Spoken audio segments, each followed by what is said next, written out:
Hello and welcome to our Presidential Transportation video, brought to you by the Bush Education Team at the George H.W. Bush Presidential Library and Museum. Thank you for joining us today. Today's video is going to cover 4 parts.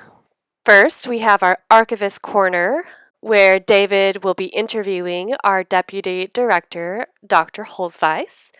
Then we're going to have a lesson with Diana about various forms of presidential transportation. Then there's going to be an activity where we go on a road trip together. That will be with me. My name is Ivy. Hello. And then I hand you back over to Diana, where she will lead you through a craft. So buckle your seatbelts, and we're going to get started with our Archivist Corner, where David will interview Dr. Hulsweis.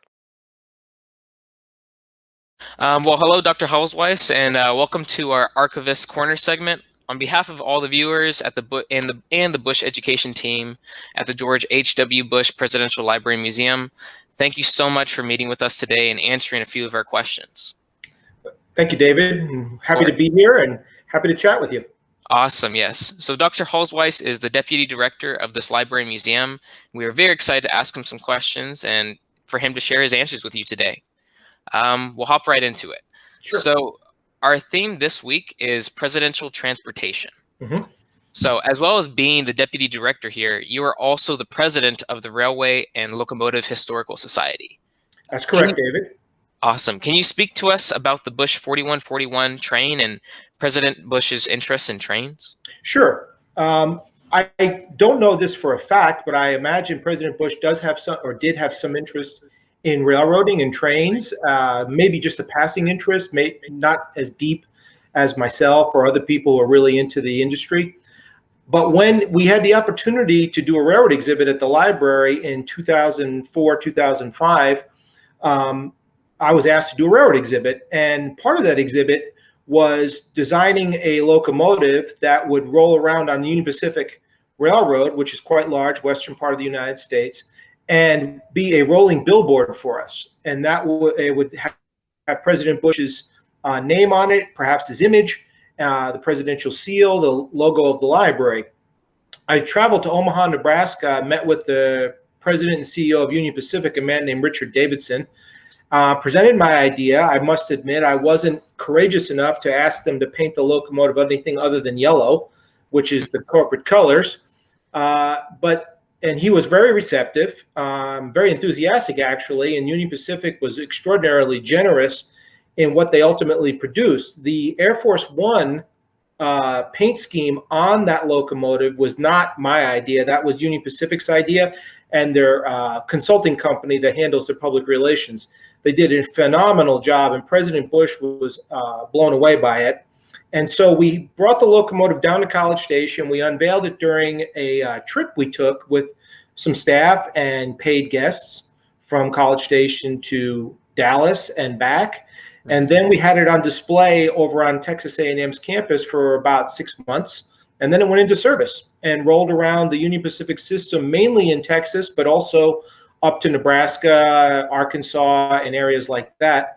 I'll tell you a quick funny story about the end of the process. So it's the beginning. When we dedicated the locomotive, the Union Pacific did a really, really nice ceremony for us. And President Bush attended, Mrs. Bush attended. We have a lot of photos and video. Mm-hmm. At the conclusion of that, when Union Pacific was going to put the locomotive back out onto the railroad and start using it in service, President Bush decided he wanted to take it for a spin. And he showed up the morning we were going to do that and climbed into the engineer's chair. And I don't know if your viewers know this, but operating a locomotive requires a license, much like you need when you're driving a car or a truck or flying an airplane.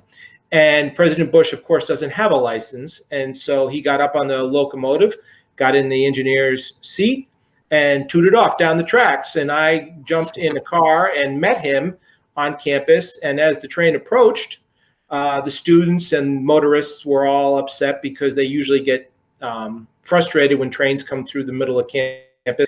And it stopped right there at the railroad crossing, and there was President Bush hanging out the window, giving the thumbs up to everybody and waving to him. And I looked around me, and the young people standing next to me at the railroad crossing couldn't believe what they were seeing. And I wish I had my camera at that moment, but it was definitely what we used to call a Kodak moment, having the president pull up on the train and welcome everyone. Then he climbed off, got in his car, and drove away. And then I spent the next 20 minutes answering questions from the students.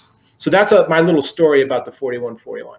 Wow, that's quite a little experience you had there with President Bush. Wow, Mm-hmm. that's amazing. Great story. Great. So of all the modes of transportation currently on display in the George H.W. Bush Museum, so we have the presidential limo, of course, the Studebaker, and the World War II Avenger plane, and President Bush's speedboat. So which one is of particular interest to you?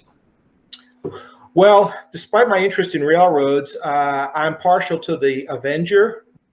The plane it's original. It's not a replica. It wasn't built just for us. It was donated by a friend of President Bush who flew in his squadron in World War II named Jack Guy. He acquired the plane, had it restored, and then gave it to us for display in the museum. It's all original. I believe the engine is still in it, and it is a faithful replica of President Bush's plane. When I say replica, the plane is an original TBM Avenger, but the paint on it portrays what President Bush flew. Now, as you know, President Bush was shot down over Chichijima, so his plane is not available to us. So this plane is painted up like his plane would be.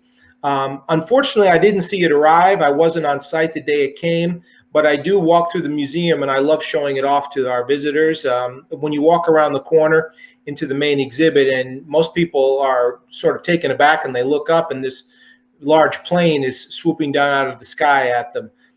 It's one of our best exhibits, I think. It really tells a very important story about President Bush's life, a really formative part of his life. And it's also one of our largest exhibits. The boat and the car are both large, of course, but right now the plane, I believe, is the largest exhibit we have on display, but that will change at some point in the future. Wow, that's amazing. This whole time I thought it was just a replica. I didn't realize it was original that had been painted. That's amazing. Mm-hmm. Yep. All right. Moving on to our next question. So, kind of shifting gears here. Are there any future plans to add any other modes of presidential transportation to the museum? Yes, there are, and I would be hesitant to give you a timeline, but I can tell you things that are under discussion. So first up, the 4141 locomotive, President Bush asked that it would come to the library after its service was completed, and Union Pacific was very generous and donated it to us, or actually to the George and Barbara Bush Foundation. And that is currently waiting installation on the grounds of the library, where it will be available for people to come up and see it. And we're going to tell the story, in part what I already shared, but also additional detail which people might be interested in. We're also going to acquire an HMX-1 helicopter, a Marine One helicopter, as they get retired from service. The actual helicopter needs to go through a period of decommissioning. Certain fluids need to be removed. Some communications equipment will be taken out, and then it will come to us. We're going to build a building for it, where we will have it on display, and I believe you'll be able to actually go in it and have photos made. That's still a little bit to be determined. And then finally, and probably most spectacularly, we are in conversations, and that's probably a smart word to use, about acquiring Air Force One. There's actually two planes that are designated as presidential airplanes, and they're not called Air Force One unless the president is actually aboard. And one of those two planes is available for donation to a qualified institution, which we are. The other one, I understand, will be going to the Air Force Museum in Dayton, Ohio. But certainly those three things are on the radar screen. I would say that the locomotive and the helicopter will probably come first, probably in the next 1 to 3 years, followed by the Air Force One once it gets retired in 2024, 2025. And then by that time, we should have a firm decision, and certainly we will let the public know when those decisions are finalized. That's awesome. I'm sure our viewers will be very excited to see each of those come into place at the museum. That's awesome. Yeah, they'll have to stand in line behind me, David. Of course. Expect nothing less. So one of the last questions we have is what advice to students who are interested in studying history and or forms of transportation would you give? Sure. The first thing I would do is I would suggest is follow your passion. Don't let people discourage you from choosing a career path where not only will you be happy, but you will be productive. And chart out that path early and decide for yourself what you need to do, the skill set you need, and the people you need to talk to in order to develop your passions into a productive and fun career. And don't let me tell you that careers can't be fun, because I enjoy every minute that I'm on site at the library, and with all the interesting people that come to visit us and all the incredibly important documents we keep. So when you are doing your life trajectory or your career planning, include opportunities in there for you to do internships at a library like the George Bush Library. Choose a school or a curriculum when you go to college that facilitates the career path you want. Don't let anyone try to channel you into a path that you don't want to take. And once you graduate, be ready to take internships and keep your eyes open for opportunities to work alongside people with an incredible amount of knowledge and life experiences that they are more than happy to pass along to you. And once you're completely equipped with both your schooling, your experience, and the knowledge that others can pass along to you, you're going to be ready for a long, productive, and interesting career in archives or in the historical profession, either as a professor or as a high school or elementary teacher, or perhaps as an independent scholar writing the next great books. All those paths would be open to you, and I encourage you to explore them and talk to people that you trust that will give you the advice that you need to move forward. There you go. That's amazing advice right there. Lastly, is there anything else that I didn't think to ask you that you would like to share? I would add one little plug. So if you're interested in transportation, but not so much in history, look at different opportunities in the transportation industry. There are railroad, of course, it would be what I would choose, but there's a lot of other opportunities out there. If you like to see America driving a truck, there's no shame in anything transportation related. They're all vital pieces of our economy, and they do either moving people, airline industry, for example, or moving freight, truck driver, working for the railroad, or private aviation, flying a helicopter for a corporation, or flying a helicopter between oil rigs in the Gulf of Mexico. There are a lot of opportunities out there for people that are interested in the transportation field that are really ready to roll up their sleeves and do the training that they need to perform the tasks that we all need to have done. So be broad in your thinking and be studious in your studies, and you will have a great and productive career. Awesome. Well, thank you, Dr. Hulsweis. It's been a pleasure interviewing you, and I know that our audience is definitely going to love this segment. So thank you so much. Thank you, David. I don't know about you, but I definitely enjoyed that interview. Well, with that information in our pocket, let us turn over to Diana, where she's going to give us some fun facts and some nitty-gritty details about different forms of presidential transportation, including Air Force One, Marine One, and the motorcade. Howdy friends! For today's lesson, we're going to be talking about presidential transportation. So buckle your seatbelts and let's begin. Now, anytime the president has to travel somewhere via a car, a motorcade is formed. And what this means is a really big parade of about 40 to 50 different cars travel through the streets with our president. So, with 40 to 50 different cars, we can go ahead and assume that there are other people involved in motorcades than our president himself. These people include law enforcement, Secret Service, medics, press, White House staff, and sometimes guests of the president are also a part of this transport. Guests of the president can include his spouse or his kids, but they can also be sometimes foreign diplomats from other countries or a world leader that he's meeting with. It just kind of depends and can vary. However, motorcades are always led by law enforcement officers. They are always at the front. Now, whether they are in SUV or a motorcycle, sometimes that will vary, but they always lead the way, and they are always at the front lines in case something happens. They are there to protect our president. Another way our president is protected is by the limo.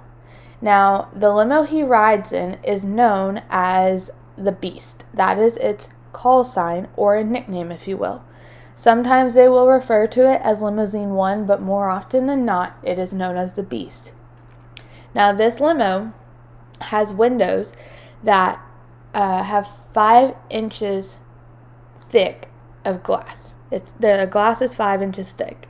And then the doors are 8 inches thick with military-grade armor. All of this is bulletproof, and it's to ensure that if someone were to try to take a shot at our president, that bullet is not getting through. It's not getting through that limo to the president. In addition to the doors and the windows, the tires are also bulletproof. And these tires are made up of a different material compared to the standard rubber that are on like your parents' cars or motorcycles or any car you see on the road just in everyday life. And because these limos are made with such heavy armor and bulletproof safe glass and rubber, it slows the limos down. So these limos can only travel up to 60 miles an hour. Now, an interesting note to point out about these cars are they are keyless, and the only individuals who know how to open the doors and start the limos are the Secret Service personnel. Lastly, if something were to happen and they need to contact medical personnel or the medical team or the Pentagon, which the Pentagon is like the capital of the military, if you will, and it's in Washington, D.C., if something were to happen and those people need to be contacted, there is a way to contact them in the limos with like an emergency button or emergency phone, if you will. Now, sometimes the president has to travel somewhere where he can't just drive. He can't be driven to the place. He has to take an airplane or a helicopter. And if that's the case, these limos still go with him. These limos are the safest car that he can travel in for when he does get there. So, the United States Air Force owns 2 planes. There's a C-5 and a C-17 that are capable of transporting these limos from, say, the United States to, let's say he has to go to Canada and he's flying. So they will load these limos up and the Air Force will fly them over there to whatever the destination is that the president is going. In this example, he's going to Canada. They will land and they will unload the limos, and they do this all before the president gets there himself. And this is to ensure that there is very minimal risk of anything happening and that the president can just simply and quickly and smoothly get off Marine One or Air Force One, get into his car, and go to wherever he needs to go without any problems. So speaking of Air Force One, let's talk about what that is. Maybe you remember, maybe you don't, but on the title slide there was a really big plane that was pictured. That is what Air Force One is, and if you don't remember, it is okay. We're going to see some pictures of it here in a moment. This plane is known as a Boeing 747, and what that means is it can hold a lot of people and a lot of things. There is lots and lots of space on this plane. And whenever the president is on board this plane, that is when it gets its call sign, or once again its nickname, that some of y'all may know as Air Force One. There are 2 exact copies of this plane. It's always good to have a backup plan ready to go in case something goes wrong, right? Therefore, one of these planes is always ready to fly in a moment's notice. If the president gets called to be somewhere, that plane is ready to go. And if for some reason there's something broken on the plane or something's not working right, They have a backup ready to go so that the mission doesn't get postponed or delayed or anything like that. What I think, though, is the coolest fact about this plane is that the pilot can refuel it in the air. That's right. He doesn't have to land and go to a gas station and get gas to refuel it. You know how when your mom or dad's car will run out of gas, you have to pull into the gas station, they turn the car off, they get out, they take the pump and put it in the gas tank, wait till it's full, put the pump back, close the gas tank, and then y'all can continue to going to wherever you're going. The pilot can do that with Air Force One. However, he doesn't have to come down. He can do that up in the sky. And this is to make sure that the president's safety is protected at all costs and that he can get from point A to point B very smoothly without any stops and without any risk to whatever threat is potentially on the ground. So let's talk about what this plane looks like. From the outside, Air Force One is a very distinct looking plane. It can be easily recognized for its white and blue paint job, the presidential seal on the side, and the American flag on the tail. And inside of this plane, it can hold up to 102 passengers, with 26 of these passengers making up the crew members. Now, in a normal everyday plane that people like you and I would fly in, if we were going on, say, a vacation, there would be a pilot and a co-pilot that sit in the cockpit. However, in Air Force One, a navigator and an engineer sit in the cockpit in addition to the pilot and co-pilot. This is to ensure that if the plane is flying in the direction it needs to be going, and for some reason it needs to change the course of direction or they need to be rerouted, the navigator is right there with instant feedback of where to go and what is the safest route, what's the quickest route, whatever needs to be done. And then if there's a problem on the plane, say there's an engine failure or something like that, there's an engineer right there ready to get to the problem without any delays and can start working on how to fix it, how to get a solution. Once again, all to ensure that the president is safely transported from point A to point B. The plane has a situation room, an Oval Office, an office for senior officials, a kitchen, a conference room, a dining room, living quarters for the President and First Lady, a medical facility with the doctor on board at all times, and so much more. Essentially, it's like taking the White House and putting it up in the sky. Now, sometimes the President has air travel, but instead of taking the plane, he'll take a helicopter. And these helicopters are owned by the United States Marine Corps.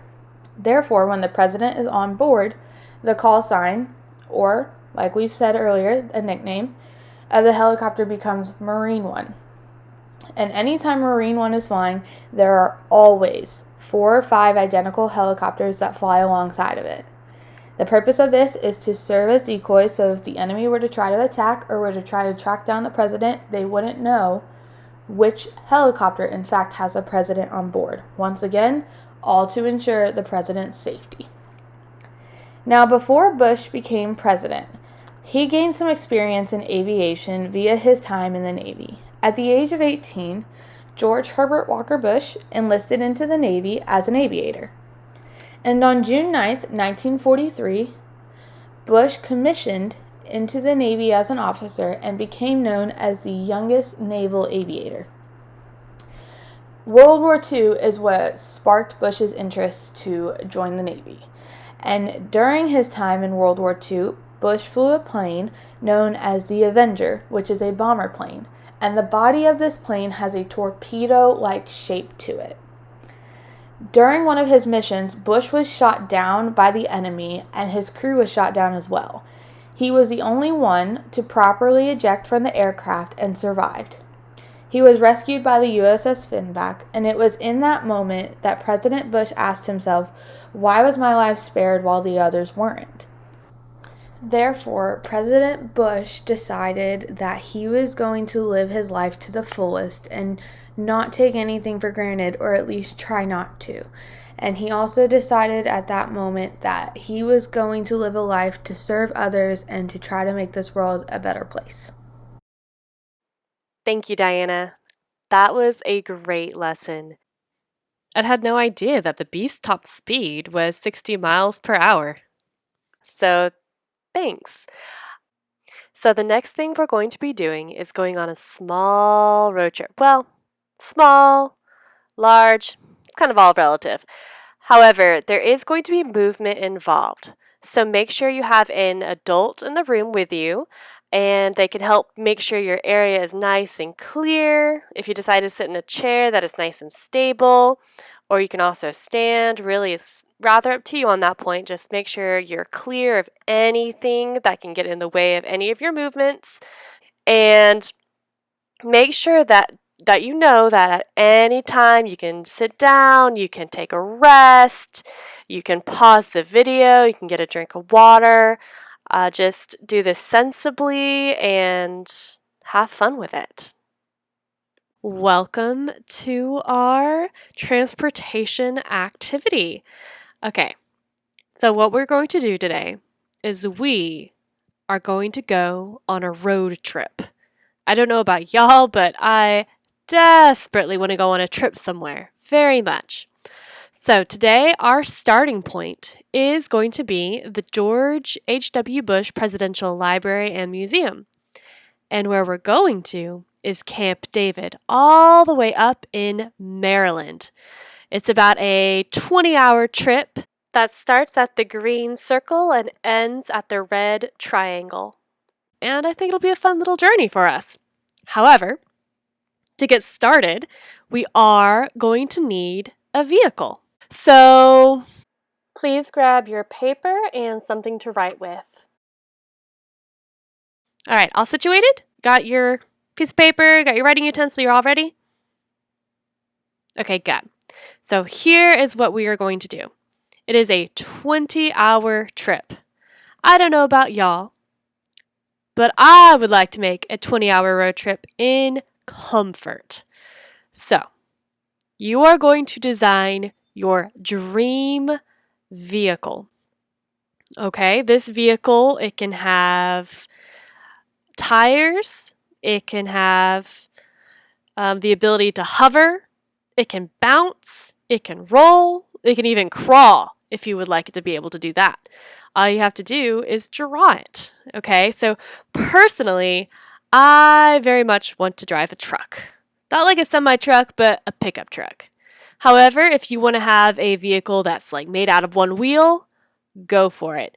If you want to drive a scooter, go for that too. Really, whatever you draw is your vehicle. So go ahead and grab your writing utensil and start drawing your dream road trip vehicle. And as you do that, I am going to join you.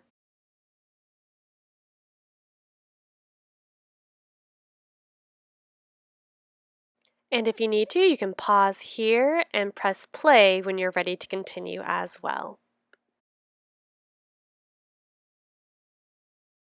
So now that we have our vehicle all set up, it is time to go on our road trip. However, if we all want to be safe drivers, we need to get where we're going safely, which we're going from the George H.W. Bush Presidential Library and Museum all the way up to Maryland to Camp David. So let's go over some of the road signs that we're going to see and our actions. Let's talk about the go sign. When you see this green go sign, it means you get to start moving. Now, it's not just any movement you're doing. You can wiggle in your chair if you want, but I also want you to think about what type of vehicle you have. Does your vehicle have wheels? So are you holding your vehicle and rolling your arms like you're a tire? Or is your vehicle a hovercraft like mine? So you're shaking your image back and forth, back and forth, back and forth. Or does your vehicle bounce? So you're making your picture bounce up and down. Or is it even something that crawls and kind of skitters? So you're alternating your hands in a skittering motion.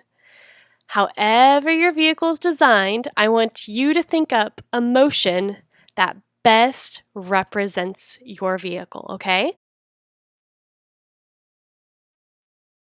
So, when you see this go sign, you are going to start moving your vehicle. For me, I'm going to make my vehicle kind of go up and down, back and forth, and I'll be alternating my hands. So I'll be kind of shaking it like one corner up, one corner down, one da da da da da da da. Okay, so whatever motion that is your motion. That's how you're going to travel when you see this go sign. Next, though, we have the slow sign. So this is when you're doing your same go motion, but you're going slower. So I want you to think like you're syrup trying to come out of the bottle. You're just creeping along slowly now, okay? Go ahead and hold your paper and just show me what does it look like to creep along slowly with your vehicle, okay? All right, so I think we got that motion in place. We're moving along, creeping along slowly. So next we gotta turn. Whoa, so this is going to be a left turn. So we are going to turn our body to the left and continue with our motion. This is at normal speed, so we can go ahead and go at normal speed. So we're at to the left, and then to the same thing to the right. So I'm just rolling my hands, I'm shaking them, doing whatever motion that matches my vehicle. Okay, and I'm just tooting along here to my destination. Then, when you see the go sign again, that just means you turn and go straight again, all right? So we were to the right, and then we straightened up. And we're just chugging along at a normal pace. All right. Think you got it? Think you're ready for the road trip? Yeah, I think so. Let's do this! 3, 2, 1, start! Okay, so we are chugging along and the scenery is just beautiful. I even see some wildflowers up in there. That's quite lovely. So I personally am hovering along and you guys are doing whatever motion, that if you're a tire, you're chugging along with your tire, or you could be bouncing, or you could be crawling, or you could be smoothly gliding on like ice skate type of things, like whatever your design is, you're going along, and we are turning. Woohoo! Okay, that is a right turn out of the parking lot. Woo! Good job, y'all. That was our first motion. Not too bad, I hope. I think that went pretty well. All right, so we're going along. We are straightening out. Here's the go sign. Okay, let's see. I see some beautiful weather. Wind can be quite dangerous when you're driving, so having nice weather when you're on the road is just great. And a quick look at our GPS puts us near the Louisiana-Texas border. All right, good progress. And now I see the slow sign, so we're going to slow down our movement like molasses. And it's a left turn. All right, so I'm going normal speed. I'm going, and it's to the right. Okay, I've turned. I'm going to the right, and I'm back to the left, and I'm making my vehicle move. Whew, okay, and I'm straightening out. I'm going normal speed. My goodness, what a windy little road. Okay. Oh, now I gotta slow down. So I'm still moving my vehicle, but I'm slowing down. And now I'm speeding up. My goodness, it's stop and go traffic today. Okay, let's see what the GPS has for us after all that hecticness. Okay, so we're in Georgia near Tennessee. Oh, man, I'm getting a little bit tired. How about y'all? Oh, thank goodness, a rest area. I can put down my vehicle for a minute there and just... Okay. And it's time to pick it back up, and we're going to leave the parking lot slowly, and then turn left into the highway. And now we're going at a normal pace. pace again, just trucking along towards Camp David. And to the left! Woo! To the left, to the left! And normal! Going straight, going straight! Okay. And to the left again! Wow, 2 lefts in a row? Well, we went straight. Okay, let's check that GPS again, though, because... Okay, so we made it to Virginia! I was a little worried I got lost for a second there. Okay, so just continuing on straight now. Okay, going normal pace. Do. Oh, to the right! And I'm going to the right. My body is turned, but comfortable. I'm not hurting myself. I'm being nice and careful with myself. I get to go slow now. Yes. And we have arrived to Camp David, Maryland.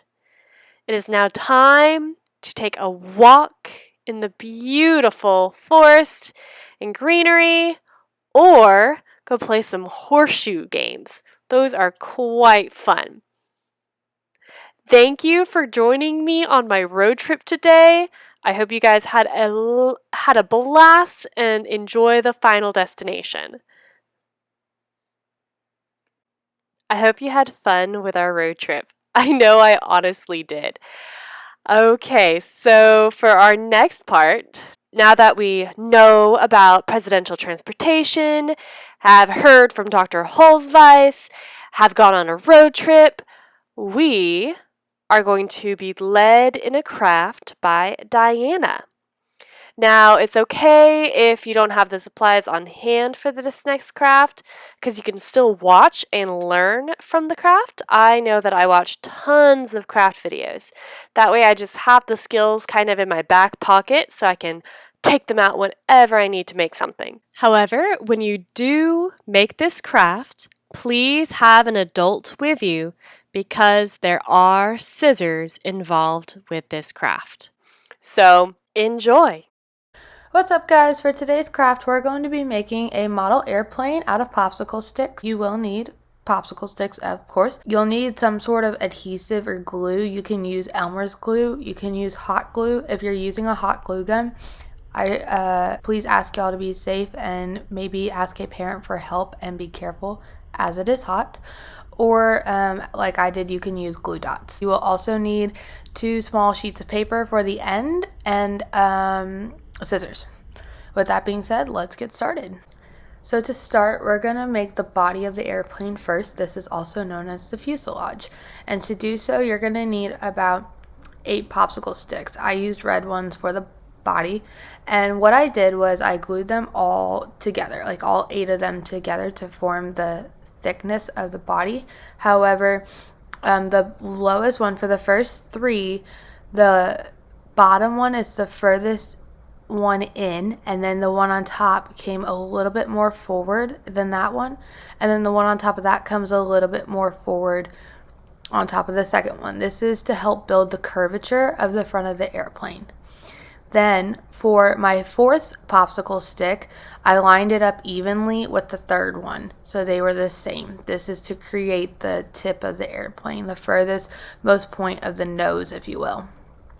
And then for the 5th one, I put that one a little bit further back, and then the 6th one went on top of it, and I put that one on top just a little bit further back from the 5th one, and then the 7th one, and the 8th and the 9th followed to do the same thing. And this is to create kind of like the slant of the windshield, if you will, that the pilots look out of. So it does look kind of wonky at first because it's not even, but I promise when it's all said and done, it does create that body of the plane and the look of a windshield with the nose of the plane from the front. So up next, to create the wings of the airplane, I decided to make my wings and tail a different color from the fuselage. So mine, I used orange popsicle sticks, and what I did was I took one of them and I lined it up, and I took my scissors and cut it in half to create 2 equal pieces. And then from there, I took the fuselage that I created and I flipped it upside down, and I glued these to the bottom of the fuselage. And you'll see that I glued them at a little bit of an angle because airplane wings are always at a little bit of an angle. So I glued them to have a V formation on the bottom. Then after that, I took one more red popsicle stick and I just kind of enclosed the wings, if you will, with it. So I just lined it up with the last one and I cut it to where it stopped right at the bottom of the wings, and then I took the top of the popsicle stick and I lined it up with the last one, cut it and glued it on so that way there was a little bit more support and the wings were kind of stabilized that way. Alright, and now what we're going to do is we're going to move on to the tail of the airplane. And so once again, I used an orange popsicle stick and I took it and I cut it into very small pieces, and I just made sure that I used the curvature on both ends of the popsicle stick. However long you want your tail to be, that is entirely up to you. And then I also, for what is known as the rudder piece of an airplane, the part of the tail that sticks up into the sky, I cut that at an angle. So I took a third orange popsicle stick and I cut at an angle, but I made sure I kept the full curvature at one of the ends of the popsicle stick. This will give it the perfect shape of an airplane tail. Then I simply took the slanted piece that I cut first and I glued that on. And then once that was on, I secured it by gluing on the other two small pieces that were cut with a straight line.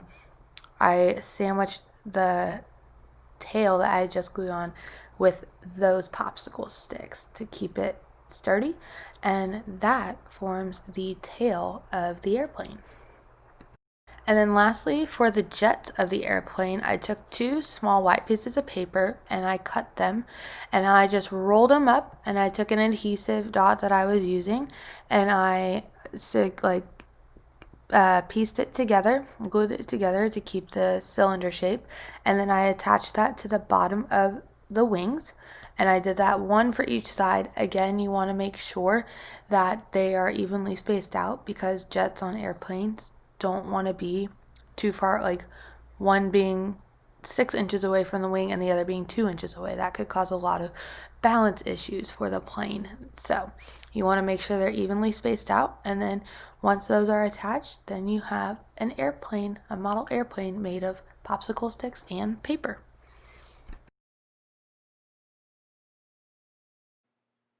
Okay, that was a really cool craft.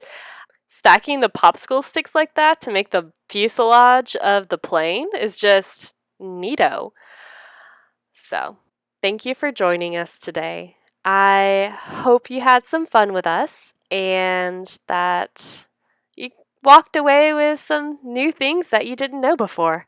I know I certainly did.